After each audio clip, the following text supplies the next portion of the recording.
Yo, my name is Bootie Brown, government Romai Robinson. Some people call me Romy. Some people call me Brown. Just don't call me an asshole. This is my process.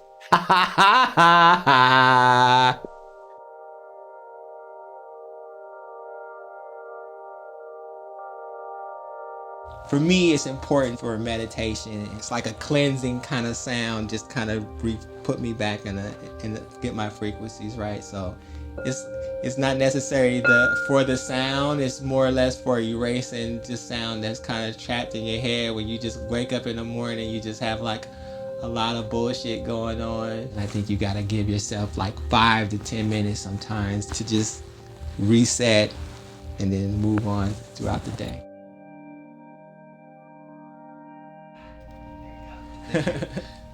Altadena, California. I call that my home. That's where I'm from. Started off as a dancer, young, 14, just learning my way around the town, just meeting people. I used to be with this group. They would just kind of grab me, pick me up in the truck and say, dude, we're going to the valley. And because, you know, they wanted to get to the high school students, but they couldn't get on the campus, they were like, hey, just go hop over the fence and so take some flyers with me. So that's how I just met like so many people like in the valley. I was in sports, I was playing football, I was running track. I wanted to go to San Diego. That was where I thought I was gonna go. So in my mind, I was like, oh, I'm gonna get the scholarship. I'm getting the ones, but I'm not getting the ones that I wanted to go to. And so I was like, fuck it, man, I'm not gonna, I like, the recruiter was there and he was just like, yo, you can just go to the military. So, and my mom had to sign for me because I was too young to just actually sign for myself. I was like 17 when I graduated, and yeah, my dad hated it. He was like, you're making the biggest mistake ever. So prom, I was on the bus, on the train to San Diego, like the next day. We were all laughing, we were on the train having, yeah, we just like, and then the next thing you know, that door opens on the train and the drill instructor jumps in that train and he's like, get your ass off the train now. And just like within 4 hours, I went from having like red bushy hair to just bald headed to like, I'm pressed against another person that I don't know. You don't know none of these people, and people are just yelling at you. From that point on, I was like, damn, every day somebody's gonna be yelling at me. Like that was just it. My daughter, she's like, try to make the same face. So I was like, am I making the same face? I can't do it. My eyes are not the same. Too much weed. Luckily, I didn't go out to Iraq, or I didn't have to go to Afghanistan because Desert Storm I got out right before Desert Storm had started. What it did teach me was organization, being prepared. There's a lot of good things that I think I can pull out of it. After I got out of boot camp, I just jumped right back into the whole dancing thing.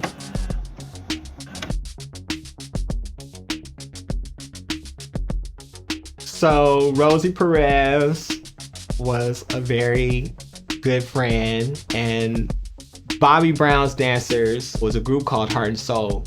Heart and Soul was like maybe like 5 or 6 guys. Arthur, who was in the group, worked at Living Color under Rosie. And so Rosie was like, we need to teach, because I was just supposed to teach the girls new dance moves that was out in the streets. And so we just came to just kind of teach them choreography, because they were mostly like modern jazz dancers. They wasn't really like street dancers. So go down there, teach the girls, and then they're like, hey, you know, why don't you guys stay? And just like, it first turned into like, let's do this number. Like, so then that's how like the Jim Carrey skit came up. This kind of thing happens every show. Yo, I gotta learn how to tie a bow. What's your real name? Robert Van Winkle. Why did you cheat? Nothing rhymes with Winkle. Oh, yeah. Just imagine being in rehearsals with this guy all day. Like, you're doing it and he's doing like stuff like, you're just like, this dude is a fucking lunatic. Like, but it's so funny, you know what I'm saying? And so after we did that, they were like, we got a good thing. It'd be kind of cool. We just had the fly guys. So like, fly girls, fly guys. So we became the fly guys for that little period of time. So I'm dancing, everything is good. I'm doing videos. I'm actually making money dancing, surprisingly. Because I had backed up dance for like all these people, and I had just, you know, an ego thing. I was like, fuck, man, I could do that rap shit and dance. You think I had a cheat sheet? Trying to hit you with the big beat. Barred up like Austin 6th Street in New Orleans. Wanna press against those Balmain jeans, by all means. She said quick, acting so-so. Too busy locked up in the dojo. I would have to say Jay Swift was like, he was the person that said, hey, you guys are doing something. Have you ever thought about just making music? And so it was just like, oh yeah, let's try it. And then it was crazy because like we went from dancing on Living Color to them bringing us back for the Pharcyde to like do our song on the show. Now let's get hyped for delicious vinyl recording artist The Pharcyde singing a single rising to the top with a bullet passing me by. Yeah!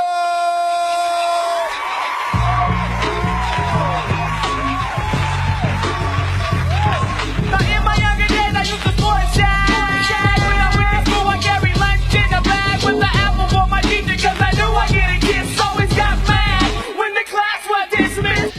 And they were just like, this is crazy. Like you guys are like the dancers and now you guys are coming back on here as artists. So it was kind of cool just kind of seeing like making that shift like that, you know? Yeah, we did Arsenio Hall a couple times. Get ready to take a trip with some funky brothers, the Pharcyde.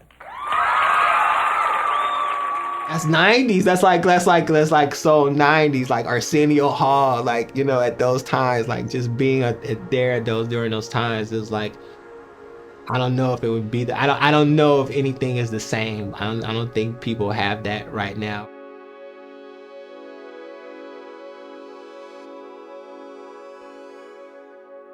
When people talk about why is rap different from the 80s and 90s compared to now, because when it was the 80s and 90s, nobody was getting paid. The whole thing was like, we're in the park and we're just doing it to just have fun. Like, it wasn't the expectations. We're not making no money. So we'll say whatever we want to say about the police. We'll say whatever we want to say about whatever. But then once the money comes involved, you start compromising. Delicious. People don't understand, like, a record deal is just a bad fucking loan. It's a terrible loan that you get, you know? You wind up just like sacrificing yourself almost for somebody else's longevity, I guess. What do you want out of it? Is fame what you're trying to get out of it? Are you trying to make the best music? Are you trying to be a visionary and bring on something that's different?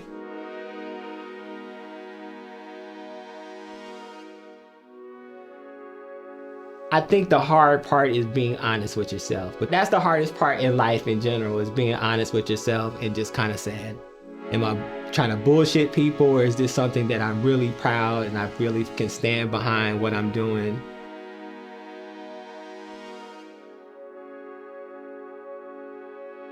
For me, I have a push and a drive to just want to do more. I just work hard.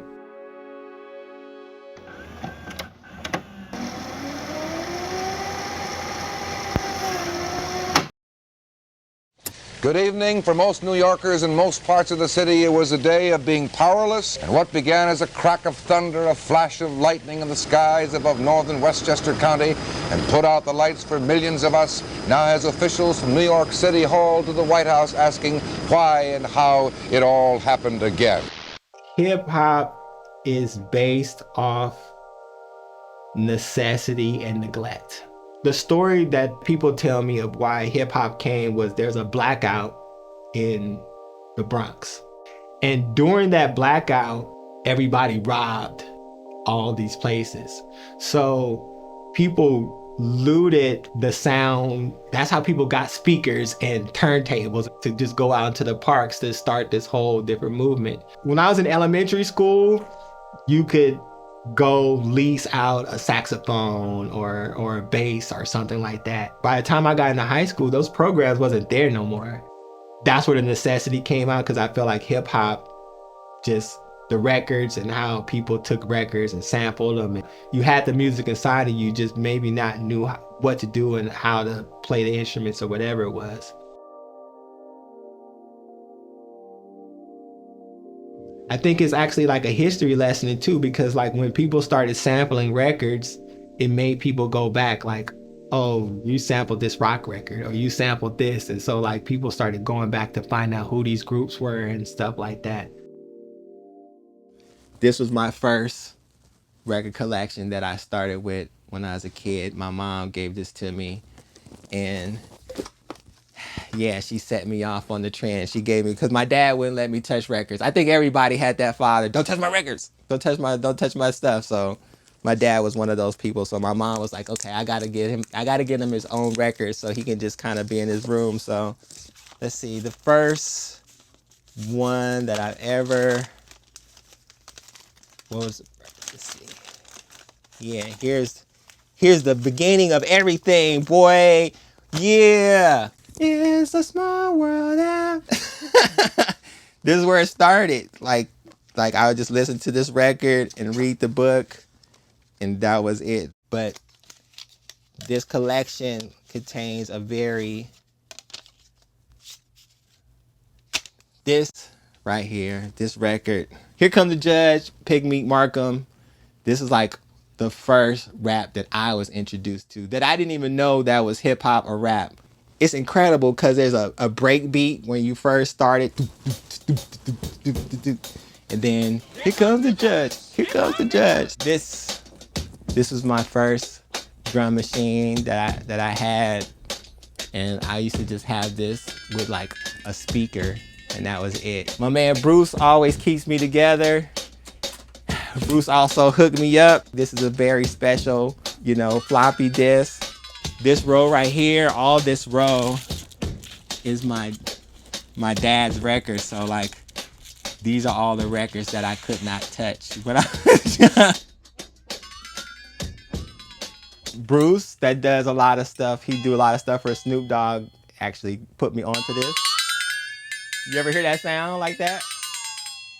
On a lot of G-Funk records, you hear that like. Yeah. This is all the Gorillaz stuff, like when I was out on tour, different pictures and passes. Right now, for the most part, okay, see like this. I would put like our shows on different tapes. So this is 95. So then there's just tapes like this. These are the tapes that I'd just be wondering, like the unmarked tapes. Dats upon dats upon dats upon dats. I used to shoot my own stuff. Sound upon sound. These are like show dats. Like this probably like, you can see like that's a Pharcyde show dat from back in the day. Yeah, I'm just hoping I don't popped in this stuff you're not supposed to see. No, just kidding. Oh, that's a secret stash. Everything is based on collectibles. It's like a lot of collectible stuff. So when I went to the Snoop, the GGN thing, he gives you these Snoop Dogg G-Pens. Shout out to Snoop Dogg. I'm telling you, man, the music that y'all made was some of the greatest music in West Coast hip-hop history, because it was a timepiece. You feel what I'm saying? It was a time when hip-hop was young, flying. You had to have style and skills, and you had to know how to rap. Like, that was the first trait that you had to have, nigga. You better be able to rap. Excuse me, Dr. Dre, Mr. Ed Lover. When I get up on the microphone, I act a fool like Danny Glover. Yes, I do. When I whip the brand new heavies, yes, it is the crew. Don't drink brew like the smoking Indo. Look out the window. Now it's time for me to tap like crescendo. Would you like to say something? I get up on the mic, never be fronted.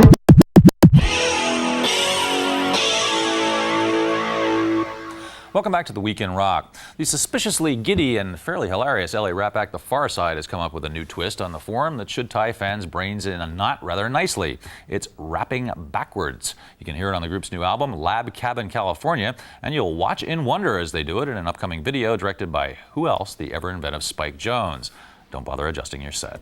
Spike just had it, he had it all mapped out. He's like, yeah, you're gonna have to bring a linguist in because you're gonna have to phonetically pronounce the words how it would sound backwards. Now, all the shots, we couldn't do like stop shots, because he was like, for it to look right, it had to be a long movement. So the water, he's like, dude, we can't pour water and then like dry you off and like it's not gonna look the same. He's like, it has to be from one long shot to the next. I think the only time we kind of like did what we wanted to try was like the stair situation. I was like, yeah, I just want to give me a helmet and I want to roll down the stairs, and I think it'd be dope because it looked like I'm rolling up the stairs. And that was all something like we kind of maybe the little part we collaborated on where we kind of had some ideas, but everything else he had it written down. He knew exactly what he wanted to do.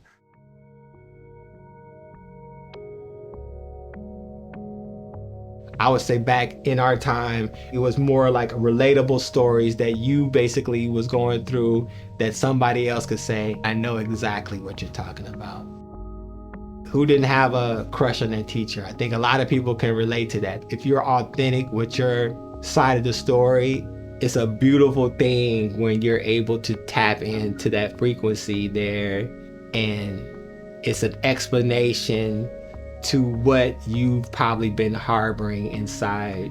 Some people, their whole thing is like, this is a fantasy that you're writing about. Maybe a little part is from your livelihood, but like it's overemphasized, super blown up to something that is just, it sounds like fantasy or whatever. So like, let's say like Stack Machine and all that, I never did all that kind of stuff that I'm talking about in the songs, you know what I'm saying? That kind of stuff is just like, what's the most absurd thing that I could just say that I would want to do? Or doing blowing Studio 54 with Donna Summer, pumping overdosed in the back room from the cardiac arrest. 40 years later, airbag on my chest from the 3-car Impala while I was living out west. And the doc says I'm lucky, warm a seatbelt and a blessing. The most important thing is just write and just get it out. Then once you have everything out, for me, there's always a tying element in the certain things in my life that I try to bring across, because it's going to make more sense if I tie what I'm doing in my real life to what I'm doing as an artist as far as music. And then it becomes like the concept. What is the tying concept that's going to make this whole? Met Danger Mouse working with a whole different project. Danger Mouse says, hey, I got to do this demo. So I go and record the demo, get the message back. Yo, demo got accepted. Oh, who did the demo get accepted by? Gorillaz. What are you talking about? I'm like, what do you mean? Yeah, the demo is for the Gorillaz project. Oh shit. I recorded the song here. After that, we got this video you gotta do. So my first time meeting them was just like from like being in the regular life to like, oh shit, I'm in Africa. I've been fortunate to work with people that have a longevity in the game, and I think it helps me because I see them do different. So yeah, so like this.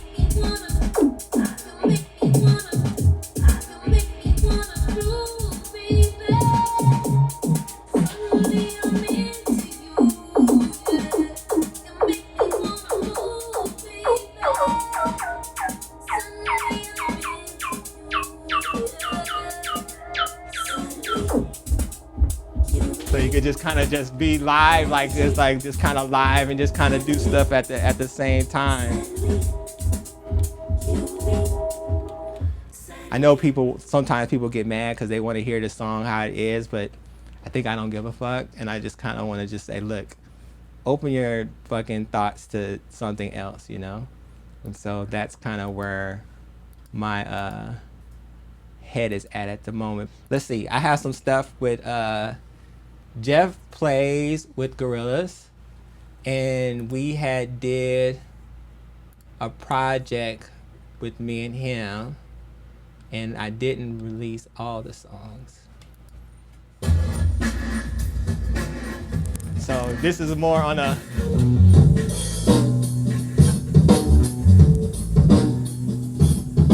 so this is like this is Jeff the guitar player for Gorillaz. Like we just did some stuff. Mr. Jones, Mr. Jones. This is for Mr. Jones. Mr. Jones, Mr. Jones. So it's about This is for Jones and for like wanting to smoke. Well, hello, Mr. Jones. Another lovely day. I'm waking up from crack a bone to rewrite the game. I can bitch and complain, but not a damn thing's changed. Nowadays, moves fast. That's why you catch me constantly thumping ash. But Mr. Jones, Mr. Jones. This is for Mr. Jones. Mr. Jones, Mr. Jones. This is for Mr. Yeah, just a lot of shit. I had this one This that South City shit, yeah. just on some. Check it out, man. The way the Tupperware smiles, synthetic plasma flows through the artificial heart pumps around. It makes them slightly. I just do like. Let's see. Breaks. Yeah, so a lot of the stuff will start from here. The good old iPad. So like when I'm on the plane and a lot of people be like, what the fuck are you doing on the plane? And like you're going crazy over there. And I'd be like, man, I'm over here making tracks.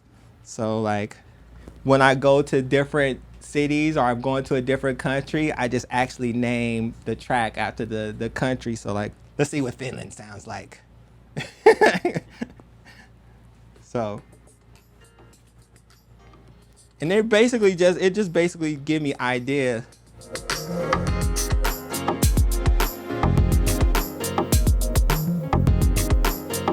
Music is already fucking 90% of my life, but it's like, how do I incorporate it even more? Like what can I do to make music more beneficial for me in a spiritual way, financial way. Natural progression just basically led us to everything that we are. So the whole t-shirt stuff was like, we were doing shows and we wasn't getting our shirts by the time we were leaving tour. And so we was missing a window of a lot of money that we were missing out. You either answer to the call or you just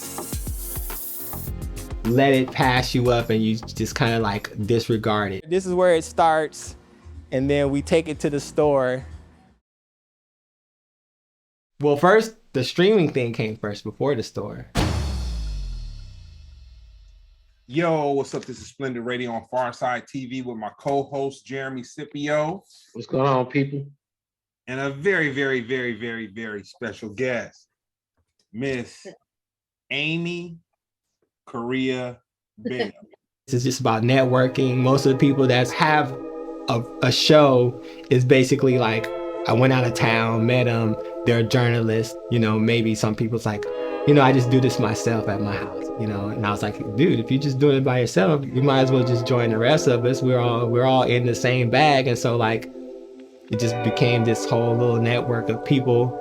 That's the greatest thing you can have, is just people just willing to just share different ideas and talk and different concepts and stuff like that. The people who are connected with us right now authentically are fans of the show. I don't have to do anything but what I do. I tell people now 5 questions a day. If there's something that's on your mind that you can't figure out, make sure you ask 5 questions of where you're trying to get to. You took that approach and you put yourself out there and you're here now. We're filming, film 3, the process. Let's go, babe. You know what I'm saying? It all works out. It all works out at the end of the day, but you gotta take that initial step. If you're a professional in anything that you do, just like you guys, like, could have brought one camera. You guys like, fuck no, I'm bringing lights. I'm bringing cameras, I'm bringing everything. And that's because you're a professional. So when I jump on that stage, I get paid to do that.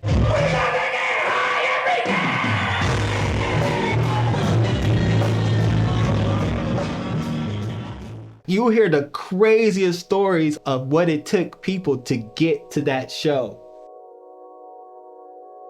I've talked to people that said, dude, I drove 8 hours through rain.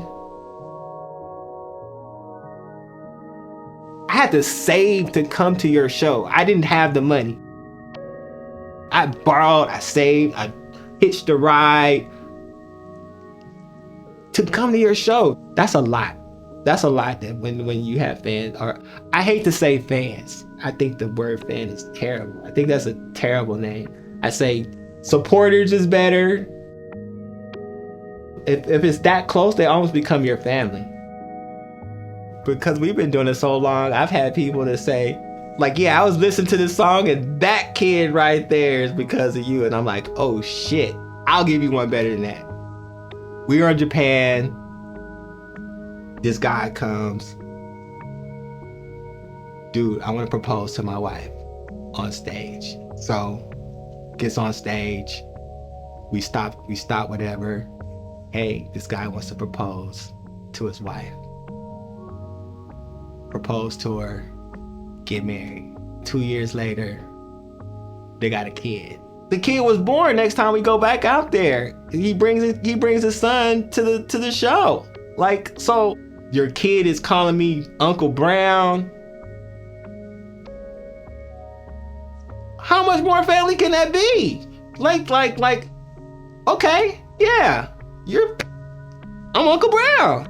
Like, let's go. I've seen a whole family develop from just some music shit. That's fucking crazy. It's crazy that you could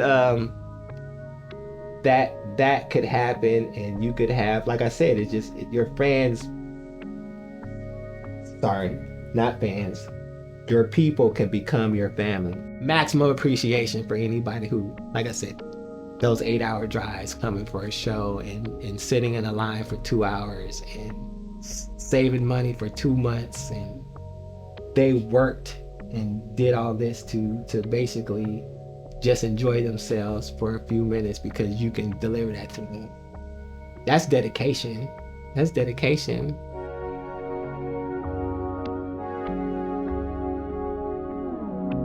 Like, none of this shit was like scheduled for me. Like, it was nothing like I wanted to do. Like, I didn't find myself in music. I understand it when people just say, because yeah, maybe I've done more than the average person. I don't look at myself as being levels, because I'm actually not at the level that I want to be.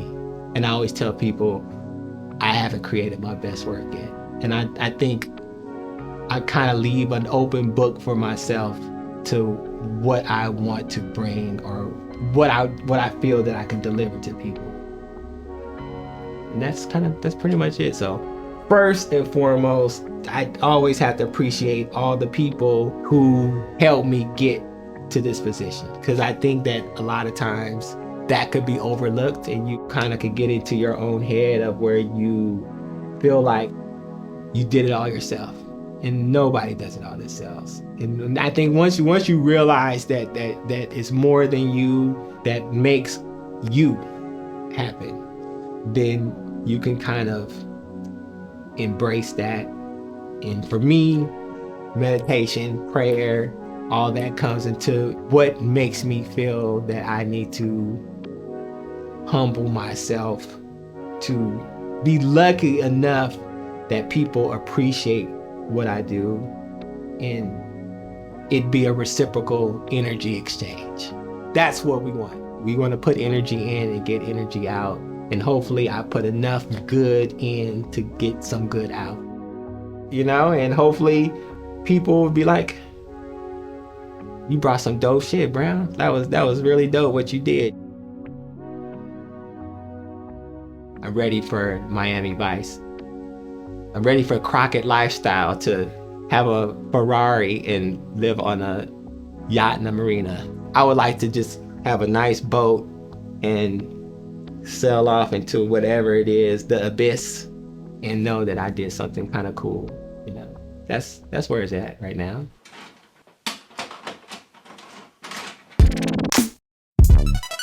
You sleep till 3 cause you're all night clubbing. Business late so you hit your cousin. He said, nigga, are you smoking and buzzing? Niggas be broke round here and I hope you're satisfied. Cause I'm I'm no settler, I'm a rhyme peddler. Wake up at 6 to 8, 10 steps ahead of your game. It's so novice, your childlike antics. I'm allergic to your shit like dust and addicts.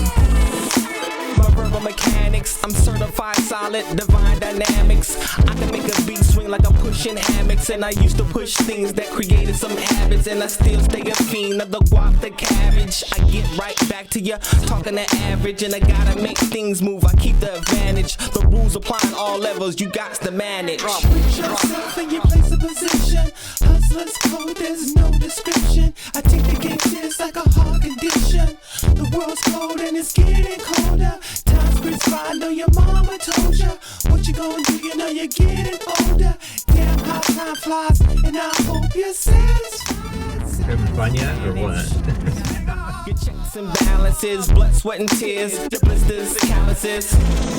Readjust to some analysis. Life could be harder like 5 on dialysis.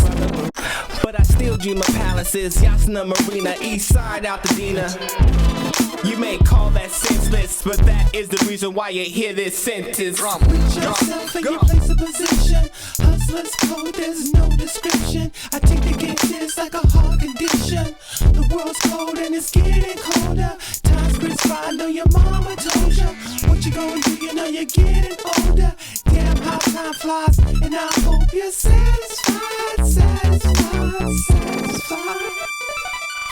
Satisfied, satisfied. When it's too late, no pot to piss and niggas pointing at their chests about my composition. Became a born again Christian to ease the pain. God help those who help themselves, man.